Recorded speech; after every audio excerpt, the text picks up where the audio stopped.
नमस्ते विद्यार्थी मित्रांनो, मी आहे माधव भंडारे आणि आज आपण 10वीचा part first linear equation in two variables हा चॅप्टर पाहणार आहोत आणि त्याच्यामध्ये 1.1 हा आपण टॉपिक पाहणार आहोत. तर लिनियर इक्वेशन टू व्हेरिएबलमध्ये याच्यामध्ये 2 व्हेरिएबल असतात आणि त्याची डिग्री असते 1.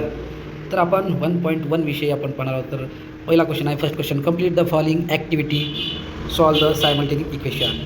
आणि ते इक्वेशन दिलेलं आहे 5x प्लस 3y प्लस 9 आणि दुसरं दिलेलं आहे 2x plus 3y equal to 12.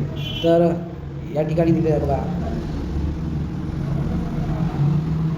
तर या ठिकाणी 3y आणि 3y ह्या सेम व्हेरिएबल आहेत आणि सेम व्हेरिएबल असेल तर काय होते, एक तर त्याची ॲडिशन होईल, आयदर ॲडिशन ऑर सबट्रॅक्शन. तर आता ॲडिशन आणि सबट्रॅक्शन कसं करायचं आपण ते सांगतो मी तुम्हाला. जर या सेम कंडिशनमध्ये सेम व्हेरिएबलमध्ये त्याचे साईन पाहिले तर एकाचं साईन प्लस आहे आणि दुसऱ्याचं साईन मायनस आहे. जर एक साईन मायनस आणि एक जर प्लस असेल तर 100% त्यांना ॲड करायला पाहिजे, म्हणजे ते काय होतील, एलिमिनेट होतील.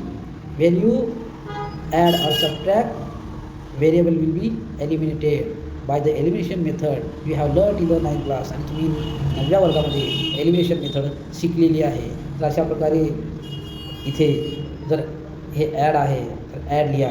ॲड केलं तर काय होईल, पॉझिटिव्ह 3 - 3 कॅन्सल होतील आणि 5 + 2 हे 7x होतील आणि 9 + 2 21 होतील.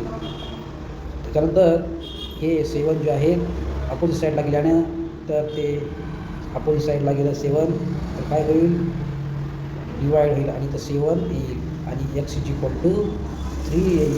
हे 7 ठिकाणं रॉंग आहे, प्रिंट टायपिंग मिस्टेक आहे, x = 3 आहे. आता you have got x = 3 and this value put in equation. You have two choice, आप जो चाहेंगे, तुम्हाला जे माहिती आहे ते कोणत्याही इक्वेशनमध्ये तुम्ही ठेवू शकता. तर x = 3 इन इक्वेशन फर्स्टमध्ये ठेवायचं आपल्या मनावर आहे, कोणत्याही ठेवू शकता, पण आपण फर्स्टमध्ये ठेवून बघूया. फर्स्ट इक्वेशन आहे 5x + 3y = 9. मग आपल्याला एक्सच्या जागी ती व्हॅल्यू ठेवायची आहे. आता 5 × एक्सची व्हॅल्यू 3 आहे प्लस 3y = 9 आहे. मग काय झालं, 5 × 3 15 झालं. 3 ॲज इट इज राहील, काही चेंज होणार नाही. आता हे 15 जे आहे इकडे पॉझिटिव्ह आहे, तिकडे गेल्यावर काय होईल, निगेटिव्ह होईल. 9 - 50 काय होईल, 6 राहील. 9 - 50 काय होईल, 6 राहील आणि 3 जे मल्टिप्लाय आहे तिकडे गेल्यावर डिवाईड होईल, डिवाईड. आणि 6ला जर 3 डिवाईड केलं तर काही आन्सर 2 येईल आणि म्हणजेच या वायची व्हॅल्यू आहे -2. जे सिम्बॉल आहे ते सिम्बॉल चेंज होणार नाही. मग सुरुवातीला एक्सची व्हॅल्यू लिहा. एक्सची व्हॅल्यू आपण काढली 3 आणि वायची काढली value 2. This is the solution of given equation. दुसरा प्रॉब्लेम आहे, solve the following simultaneous equation. हे दिलेलं आहे आणि दिलेलं आहे 3a + 5b + 26 आणि a + 5b = 22. आता हे दोन इक्वेशन दिलं तर त्याला इक्वेशनला नंबर देऊन घेऊया आपण. हे पहिलं जे आहे ते फर्स्ट इक्वेशन 3a + 5b = 26 हे झालं फर्स्ट इक्वेशन आणि a + 5b = 22 हे झालं सेकंड इक्वेशन. हे सायमल्टेनियस इक्वेशन सोडवत असताना व्हेरिएबल एलिमिनेट करावं लागते आणि एलिमिनेट करायचं असेल ते दोघंही इक्वल पाहिजे, सारखे पाहिजेत. या ठिकाणी बघूया आपण, इथे 3a आहे, इथे a आहे, हे इक्वल नाहीत. पण आपण दुसऱ्या टर्ममध्ये जर बघितलं, इथे 5b आहे, इथे सुद्धा 5b आहे, म्हणजेच both are equal value of 5b. मग आता याला मात्र आपल्याला एलिमिनेट करता येईल. आता एलिमिनेट कसं करायचं, ॲडिशन करून करायचं का, सबट्रॅक्शन करून करायचं का, डिवायडेशन करायचं का, मल्टिप्लिकेशन करायचं, या 4 प्रक्रियेनुसारच आपल्याला ते एलिमिनेट करता येईल. जास्तीत जास्त ते ॲडिशन और सबट्रॅक्शन या दोनच बाबीमध्येच त्याला एलिमिनेट करता येईल. एलिमिनेट म्हणजे त्याला कॅन्सल करणे, काढून टाकणे. तर बघा मित्रांनो, आता सांगतो तुम्हाला मी एलिमिनेट कसं करायचं. याच्यापूर्वीच्या याच्यामध्ये सांगितलं होतं, याच्या सारखे जे सेम असतात त्याच्या साईन बघायचं. याची साईन आहे प्लस आणि याची साईन आहे प्लस. जर दोन्ही प्लस असतील तर मायनस करू शकता, म्हणजे सबट्रॅक्ट करू शकता. ॲड एका कंडिशनमध्ये करायचं, बाकी सगळ्या कंडिशनमध्ये सबट्रॅक्ट करा. जर हे बघा, आता ॲड कधी करायचं, सबट्रॅक्शन कधी करायचं सांगतो. जर सारख्या व्हेरिएबलमध्ये प्लस मायनस असेल तर ऑलवेज यू ॲड, बाकीच्या सगळ्या कंडिशनमध्ये तुम्ही सबट्रॅक्ट करून टाका, म्हणजे उत्तर येऊन जाईल. तर बघा, याला आता सबट्रॅक्ट करूया. सबट्रॅक्ट केल्यामुळे इथं मायनसचं चिन्ह दिलं, या प्लसचं मायनसचं चिन्ह झालं, आणि या बावीसचं सुद्धा मायनसचं चिन्ह झालं. याच्यामुळं काय होईल, हे plus B or minus B 5b cancel होऊन जाईल. हे बघा, तुम्हाला पुन्हा एकदा दाखवतो. या 5bचं सिम्बॉल प्लस आहे, आता या 5bचा सिम्बॉल हा मायनस होईल, आणि प्लस आणि मायनस झाल्यामुळं 5bमधून हे कॅन्सल होऊन जातील, म्हणजे हे कॅन्सल झाल्यावर 0 उत्तर येते त्याचं. तर बघूया आता. आणि या 3मधून इथला 1 गेला तर इथं येईल 2a, आणि 26मधून 22 गेले तर उत्तर येईल 4. तर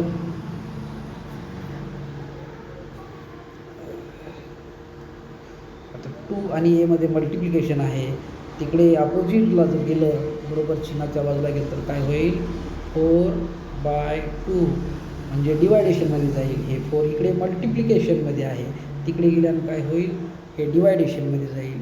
म्हणजेच याचं उत्तर काय होईल, 4ला जर 2ने डिवाइड केलं तर 2 येईल. हे एची व्हॅल्यू झाली 2. तर आपल्याला एची व्हॅल्यू झाली 2. आता ही व्हॅल्यू काय करायचं आहे, पुट, किंवा याला सबस्टिट्यूट असं सुद्धा म्हणतात. Put A is equal to value 2 in equation फर्स्टमध्ये ठेवू शकता, 2मध्ये ठेवू शकता. जेवढे इक्वेशन आपल्या या क्वेश्चनमध्ये आहेत तेवढ्यापैकी तुमच्या मनावर कुठल्याही इक्वेशनमध्ये ठेवू शकता. तर आपण 2मध्ये आपण ठेवूया. 2 इक्वेशन आहे a + 5b = 22. आणि आता मग एच्या जाग्यावर आपल्याला ठेवायचं आहे 2. एच्या जाग्यावर ठेवला आपण 2 + 5b = 22. आता हे 2 काय झाले, पॉझिटिव्ह आहे. तिकडे गेल्यावर काय होतील, हे मायनस होतील. चुकून झालं, हे 22 - 2 = काय येईल, हे 20 येईल. म्हणजे b = 20 झालं. तर b = 20 झाल्यावर हे 5b हे मल्टिप्लिकेशन आहे, हे 5bमध्ये काय आहे, मल्टिप्लिकेशन आहे. तिकडे गेल्यावर काय होईल, हे सबट्रॅक्ट होईल. म्हणजे 20ला जर 5ने सबट्रॅक्ट केलं तर काय येईल, सर 4 येईल. म्हणजेच हे व्हॅल्यू कशाची झाली, 4. ही बीची व्हॅल्यू झाली, तर इथं x आणि y येणार नाहीत, तर इथं येणार आहे a, b. तर याची व्हॅल्यू आहे 2 आणि बीची व्हॅल्यू आहे 4. This is the solution of given equation. Question तर समजलं नसेल तर हे क्वेश्चन नंबर आहे. x + 7y = 10, 3x - 2y = 7. आता या ठिकाणी बघा, एका खाली जर आपण लिहिलं x + 10y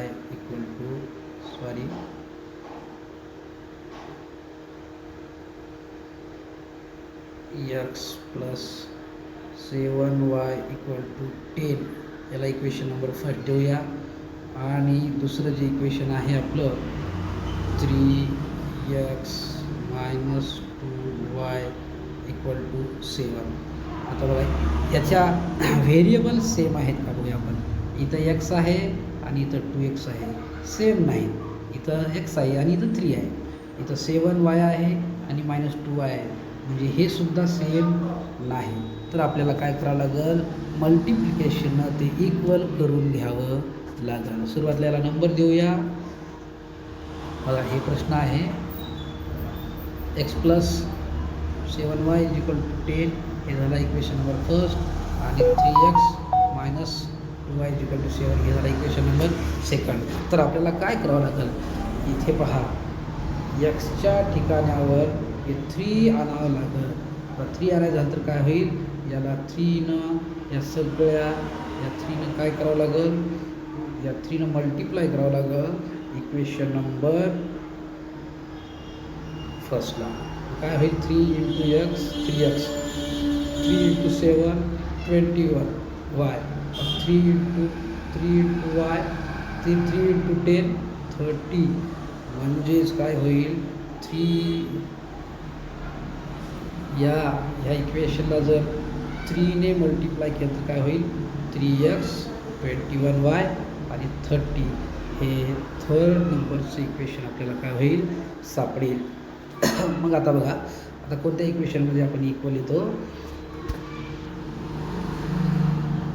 याच्यामध्ये फर्स्ट इक्वेशनमध्ये आहे, सेकंड इक्वेशनमध्ये आहे हे 3x, हे झालं सेकंड इक्वेशन, आणि थर्ड इक्वेशनमध्ये आहे 3x. म्हणजे हे दोन बाजू काय झाले, दोन व्हेरिएबल इक्वल झाल्या. आणि if you have variable same you will be eliminate the variable. मग आता आपल्याला एलिमिनेट करता येईल, म्हणजे त्याला काढून टाकता येईल, नष्ट करून टाकता येईल. आता इक्वेशन नंबर जे आपण आता मिळवलेलं आहे 3 आणि 2, आता त्याचे काय करावं, सबट्रॅक्ट करायला लागायचं का ॲडिशन करायचं. मी तुम्हाला आताच सांगितलं सबट्रॅक्ट करायचं का ॲडिशन करायचं. पुन्हा एकदा सांगतो, लक्ष द्या इकडं. हे बघा, एका खाली मांडून घेतलं, एक इथं झालं 3x आणि इथं झालं 3x.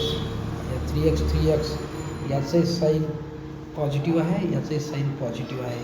तर काय आहे, दोघांचे साईन पॉझिटिव्ह असेल तर सबट्रॅक्शन करून टाकू शकता. आणि मी तुम्हाला नियम सांगितलं होतं की पॉझिटिव्ह निगेटिव्ह असेल तरच ॲडिशन करायचं, बाकी ऑल टाईम निगेटिव्ह करून टाकायचं, म्हणजे सबट्रॅक्ट करायचं. त्याला सबट्रॅक्ट करायचं म्हटल्यावर काय होईल, सगळ्याचे सिम्बॉल चेंज होतील. याचा प्लस आहे तर हे मायनस होतील, हे मायनस आहे हे प्लस होतील, आणि हे प्लस आहे हे मायनस होतील. मग काय होईल, हे प्लस मायनस हे 3 कॅन्सल होतील. आणि आता बघा 21मधून काय होईल 21, आणि सबट्रॅक्ट केल्यामुळे याचं सिम्बॉल झालेला आहे पॉझिटिव्ह. आणि इथं या 21 आता 22चा सिम्बॉल 2 नसून हे पॉझिटिव्ह आहे, हे प्लस आहे. तर या 21सुद्धा पॉझिटिव्हमध्ये आहे, 21सुद्धा पॉझिटिव्हमध्ये आहे, आणि 2सुद्धा आता पॉझिटिव्हमध्ये आहे. म्हणजे 21 + 2 आहे, तर 23 झालं. आणि 30मधून या 7चा सिम्बॉल मायनस झाला, तर 30मधून एक 7 गेले तर काय होईल 27 होतील. आता बघा इकडे, आणि हे 23 इकडे मल्टिप्लाय आहे, तिकडे गेल्यावर काय होईल डिवाईड होईल. म्हणजे 23 ॲज इट इज, आणि हे मल्टिप्लायचे इकडे डिवायडेशन, दोन्ही इक्वल काय होतील, हे कॅन्सल होतील. आणि जर त्याचं दोन्ही इक्वल असेल त्याचं हमेशा जे नेहमीच उत्तर आहे ते 1 येईल. म्हणजेच 23ला जर 23ने डिवाईड केलं तर त्याचा आन्सर 1 झालं. मग आता जे आन्सर आपण काढलेलं आन्सर कोणत्याही इक्वेशनमध्ये ठेवू शकता, त्याला पुट म्हणू शकता किंवा सबस्टिट्यूट म्हणू शकता, काही म्हणू शकता. Put y = 1 in equation first equation आहे x + 7y + 10y. आता xच्या ठिकाणी आपल्याला काही ठेवायचं नाही, कारण का yची व्हॅल्यू आपल्याला 1 सापडलेली आहे. yच्या ठिकाणी आपण ठेवू शकता y = 1, xला x ठेवू शकता, 7 × y = 1 = 10. मग 7 आणि 1चा काय होईल मल्टिप्लिकेशन होईल, म्हणजे एक्सला एक्स राहील, 7 × 1 = 1, 7 × 1 = 7 = 10. आणि मग इथं काय होईल 7 झालं.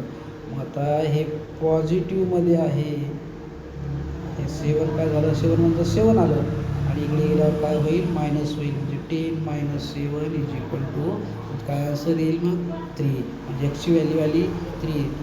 तर विद्यार्थ्यांना सांगतो इथं एक्सची व्हॅल्यू आपण सेकंड टाईमला काढली, पण लिहिताना काय लिहायचं, एक्सची व्हॅल्यू नेहमी सुरुवातीला लिहायची. x, y काय व्हॅल्यू येईल, एक्सची आली 3 आणि वायची आली 1. This is the solution of given equation. आता अशा प्रकारचं हे दुसरं गणित आपलं झालेलं आहे. एलिमिनेट होऊ शकतात, कारण हे दोनही 2x आहेत. सिम्बॉल काय असू द्या, प्लस मायनस काय येऊ द्या, पण 2x असतील तर ते व्हेरिएबल इक्वल असतील तर ते एलिमिनेट होऊ शकतात. तर बघूया आपण. या पहिल्या इक्वेशनला एक फर्स्ट मानलं आणि दुसऱ्याला सेकंड मानलं. आता याच्यामध्ये 2x आणि हे 2x सारखे आहे, त्याचे सिम्बॉल बघून घेऊया आपण. या पहिल्यामध्ये 2x पॉझिटिव्ह आहे, दुसऱ्यामध्ये 2x पॉझिटिव्ह आहे. पॉझिटिव्ह असेल तर नेहमी सबट्रॅक्टिंग करायचं. सबट्रॅक्टिंग करूया, मग सिम्बॉल चेंज करून घेऊया आपण. या 2चं हे पॉझिटिव्हचं मायनस झालं, हे -3 आहे, पण आपण सिम्बॉल चेंज करून घेणार आहोत सबट्रॅक्ट करायचं असल्यामुळं, आणि इथं ठेवायचं प्लस. आणि या 9चं सिम्बॉल प्लस आहे, आपण त्याला केलं मायनस, म्हणजे मायनस आपण करून घेऊया. आता बघा काय होईल मग. हे 2x कॅन्सल होतील आणि या आता 3yचा सिम्बॉल पॉझिटिव्ह झाल्यामुळं इथं y + 3y हे 4y होतील. आणि या 9चा सिम्बॉल मायनस झाल्यामुळं 13मधून 9 गेली काय होतील, 4 येतील. म्हणजे इकडे 4 इकडे 4 आहे, तर आन्सर काय येईल 4. 4 1 4 कॅन्सल होईल. किंवा 4 इकडे आहे मल्टिप्लिकेशन, इकडे याला डिवायडेशन होईल आणि त्याचा आन्सर येईल 1. म्हणजेच yची व्हॅल्यू आली 1. आता हे yची व्हॅल्यू 1 आहे, ही याची व्हॅल्यू 1 आहे, तर आपण त्याला सबस्टिट्यूट करू शकता किंवा पुट करू शकता. चॉईस कोणत्याही आहे, कोणत्याही इक्वेशनमध्ये आपण ठेवू शकता. मग सबस्टिट्यूट y = 1 इन इक्वेशन 2, 3, 4 जे काही जेवढे इक्वेशन आहे त्याच्यापैकी कुठल्याही इक्वेशनमध्ये ठेवा. तर आपण 2 इक्वेशनमध्ये ठेवूया, आपल्या मनावर आहे. मग इक्वेशन लिहून घेऊया. इक्वेशन आहे 2x + y = 13. आता हे आहे इक्वेशन. तर बघा मला इक्वेशन बाजूला लिहून घेतो. 2x + y = 13 आणि तुम्हाला y इकडे 1 सापडले. 2xला चेंज करू नका, x राहू द्या, 2x yच्या ठिकाणी मला 1 लिहा आणि इकडे 13ला 13 लिहा. आता हे 1 पॉझिटिव्ह आहे, हे 1 काय झाला पॉझिटिव्ह झाला, तिकडे गेल्यावर निगेटिव्ह होईल, म्हणजे 13 - 1 होईल, बरोबर. आता हे 13 - 1 झाल्यावर काय होईल 12 होईल आणि इकडे 2x राहतील. आणि हे 2मध्ये एक्समध्ये मल्टिप्लाय आहे, तिकडे गेल्यावर डिवायडेशन होईल, म्हणजेच 12/2 = 2 6 12. म्हणजे एक्सचं व्हॅल्यू आलं, एक्सची व्हॅल्यू आली 6. एक्सची व्हॅल्यू काय आली 6 आली. एक्सची व्हॅल्यू जरी आपण सेकंड टाईमला काढली असेल तरी एक्स वायमध्ये एक्स पहिलं येते, म्हणून XY. एक्सची व्हॅल्यू 6, yची value 1. This is the solution of given equation. आता चौथा प्रॉब्लेम बघूया आपण. चौथा प्रॉब्लेम आहे 5m - 3n = 90, m - 6n = 7. हे आहे इक्वेशन. 2 इक्वेशन दिलेत. म्हणजे बघा आता एकाखाली एक लिहून घ्या. याला घेऊया पहिला इक्वेशन आणि हे घेऊया, इथे लिहिलं दुसरं इक्वेशन. आता बघूया त्यामध्ये 2 काय आहे कॉमन आहे का, इक्वल कोणी आहे का. बघा हे बघा मी गोल करतो, इथे 5m आहे, इथे m आहे, इक्वल नाही. आता दुसरं बघूया आपण. इथे 3n आहे, इथे 6n आहे, इक्वल नाही. मग हे एलिमिनेट होणार नाही. एलिमेंट काय करावं लागेल, मग इक्वल करावं लागेल. आता इक्वल कसं करायचं बघा. इथे 5m आहे, आपल्याला इथे 5m घेऊन येता येते, तर या रस्त्यासाठी 5 मल्टिप्लाय यापुढे इक्वेशनला करावं लागते. करून घ्यायचं, 5 मल्टिप्लाय करून घ्यायचं त्या इक्वेशनला. आता बघूया लिहायचं multiplying equation second by 5 multiply करूया. तर 5 मल्टिप्लाय केल्यानं काय होते बघा, इकडे याला मल्टिप्लाय करायचं आहे 5ने. 5 × m 5m, 5 × 6 5 6 30n, 5 × 7 35. सिम्बॉल तसेच राहू द्या. इथं निगेटिव्हला निगेटिव्ह आणि इथं पॉझिटिव्ह यायला पॉझिटिव्ह राहिलं. म्हणजेच आपल्याला तिसरा जो इक्वेशन सापडलेला आहे 5m-30n-35 is equal to -35. This is you have got third equation. Now you see the equation number first and third. Who is the same? Which variable is the same? कोणता variable सारखा आहे आपण पाहूया. बघा तुम्हाला दाखवतो कुठला व्हेरिएबल सारखा आहे. 3मध्ये 5m झाला आणि या फर्स्टमध्ये 5m झाला. म्हणजे 5m जर इक्वल झाले असतील तर त्याला 100% काय करता येईल, एलिमिनेट करता येईल. ते एलिमिनेट होऊ शकतं. मग त्याला एका खाली एक आपण मांडून घेऊया. बघा मांडून घेतलं. 5m-30n हे 35 हे थर्ड इक्वेशन झालं आणि first equation 5m-3n is equal to 90 हे इक्वेशन आपण मांडून घेतलं. बघा इथं 5m आले तर या दोघांचेही सिम्बॉल जे आहेत पॉझिटिव्ह आहेत. हे पॉझिटिव्ह आहे आणि पॉझिटिव्ह असेल तर सबट्रॅक्टिंग करावं लागतं, कारण काहीतरी त्याला करून 0 आणावं लागतं. आता हे पॉझिटिव्ह केलं तर ॲडिशन केलं तर 10m होईल. म्हणजे हे कटणार नाहीत, हे एलिमिनेट होणार नाहीत. यांना जर एलिमिनेट करायचं असेल तर याला मायनस करावं लागतं, सबट्रॅक्ट करावं लागते. सबट्रॅक्ट केल्यावरच ते कॅन्सल होऊन जातील. बघा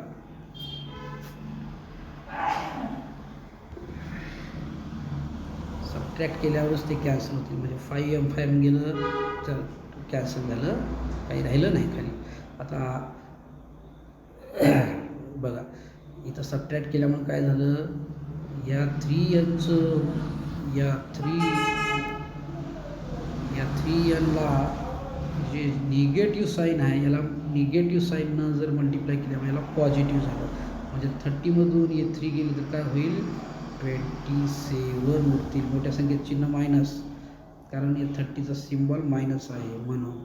बघा इथं लिहिलं 27 आणि इकडे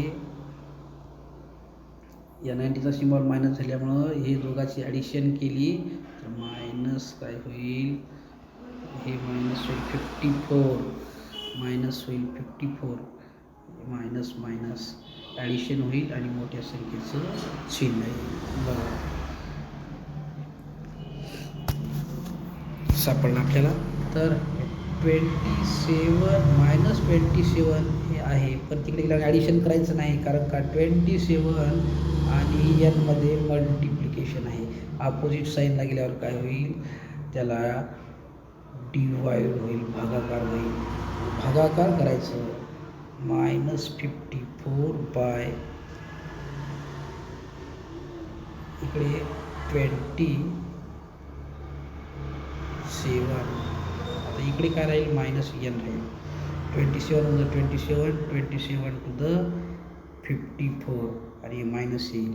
आता बघा हे मायनस आल्यामुळे काय होईल, इथंही मायनस आहे, प्लस झालं, इथंही मायनस प्लस झालं, तर मायनसने त्याला मल्टिप्लाय केल्यावर n इक्वल टू 2 झालं. तर तुम्हाला पुन्हा एकदा सांगतो, हे -n इक्वल टू -2 आन्सर येते. पण इथेही मायनस आहे, इथेही मायनस आहे. बोथ आर मायनस असतील तर बोथ साईडला मायनस असतील तर ते काय होतील, इंटरचेंज होतील आणि ते पॉझिटिव्ह होऊन जातील. म्हणजेच n इक्वल टू 2 ही व्हॅल्यू आपल्याला सापडली. आणि ही आता n इक्वल टू 2 जी व्हॅल्यू आपल्याला सापडलेली आहे, आपण कुठल्याही इक्वेशनमध्ये ठेवू शकतो, 1मध्ये ठेवू शकतो, कुठल्याही इक्वेशनमध्ये सबस्टिट्यूट करू शकतो, पुट करू शकतो. आता इथं इक्वेशन 2मध्ये ठेवलं आहे. तर इक्वेशन 2 आता काय आहे बघा, इक्वेशन 2 आहे m-6n-7 आहे. तर आता ही व्हॅल्यू आहे यांची m-6n इज इक्वल टू -7 आहे. आता ही व्हॅल्यू आहे यांची, तर यांच्या ठिकाणी ठेवा, यमला काही बदलू नका. 6 × 2 इज इक्वल टू -7. मग काय होईल, m मायनस याचा मल्टिप्लिकेशन होईल 12 इक्वल टू -7. राईट. म्हणजे इकडं बघा इथं तुम्हाला -12 सापडलं. -12 काय होईल, -12 या अपोजिट साईडला गेल्यानं हे मायनस आहे, तर इकडे गेल्यानं प्लस होईल. प्लस झालं म्हणजेच ही व्हॅल्यू -7 + 2, एकदा मायनस एकदा प्लस असेल तर काय करायला पाहिजे, मायनस करायला पाहिजे आणि मोठ्या संख्येचं चिन्ह द्यायला पाहिजे. म्हणजे 12मधून 5 गेले तर 5 राहिले आणि मोठ्या संख्येचं चिन्ह म्हणजे 12चं सिम्बॉल आला पॉझिटिव्ह. म्हणजे एमची व्हॅल्यू 5 सापडली आणि टूची व्हॅल्यू एनची व्हॅल्यू 2 सापडली. This is the solution of the given equation. अशा प्रकारचे हे गणित आहे. आता पुढचा प्रॉब्लेम बघूया आपण. पुढचा प्रॉब्लेम अतिशय इंटरेस्टिंग आहे आणि बघा आता काय इंटरेस्टिंग आहे त्यामध्ये. आजचा क्वेश्चन आहे 5x + 2y = -3 आणि x + 5 = 4. आता कोणी इक्वल आहे का बघा त्याच्यामध्ये. इथे 5x आहे आणि इथे 5y आहे, इथे 2y आहे आणि इथे कोणी इक्वल नाही, कुठलीही व्हेरिएबल इक्वल नाहीत. आणि व्हेरिएबल इक्वल नसेल तर त्याला मल्टिप्लिकेशननं काय करावं लागते, इक्वल करावं लागते. मग आता कोणाला इक्वल करता येईल बघा आपण. हे बघा इथं जे दुसरा समीकरण दिलं आहे x + y = 4, तर इथं एक्सला आपण मल्टिप्लाय केलं तर लवकरात लवकर इथली 5 सापडू शकतात. मग किती मल्टिप्लाय करा, काय झालं हे बघा इथं 5 आहे, इथे नाही, म्हणजे हे 5 आपल्या इथं 5नं मल्टिप्लाय केलं की आपल्याला याला 5नं मल्टिप्लाय केलं तर तिसरं समीकरण सापडते. मग करूया 5नं मल्टिप्लाय. 5नं मल्टिप्लाय करूया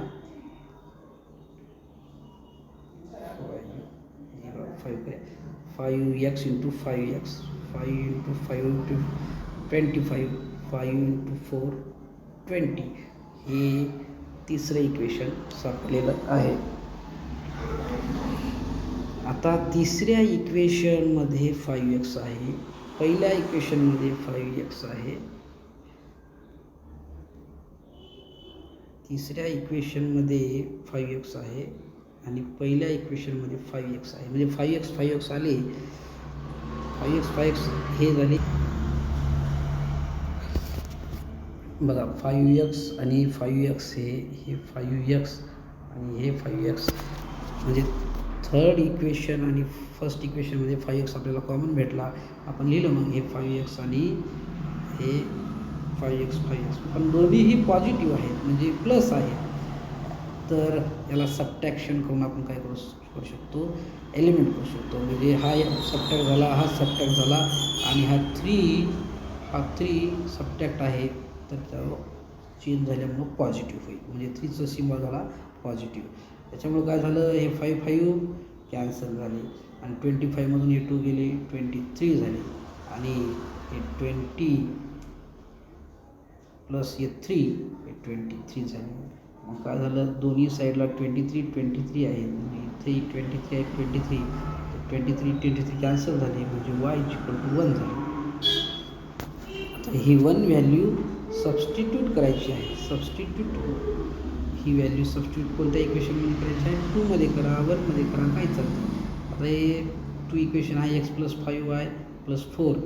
आता yची व्हॅल्यू ही 1 असल्यामुळं 5 × 1 झालं, 5 × 1 5 झालं. x चेंज करू नका, जे 5 प्लस आहे तिकडे गेल्यावर मायनस होईल. 5मधून 4 गेला 1 राहील, पण 5चं चिन्ह मायनस असल्यामुळं x -1 सापडेल. म्हणजे x, y = -1.1 is the solution of the given equation होईल.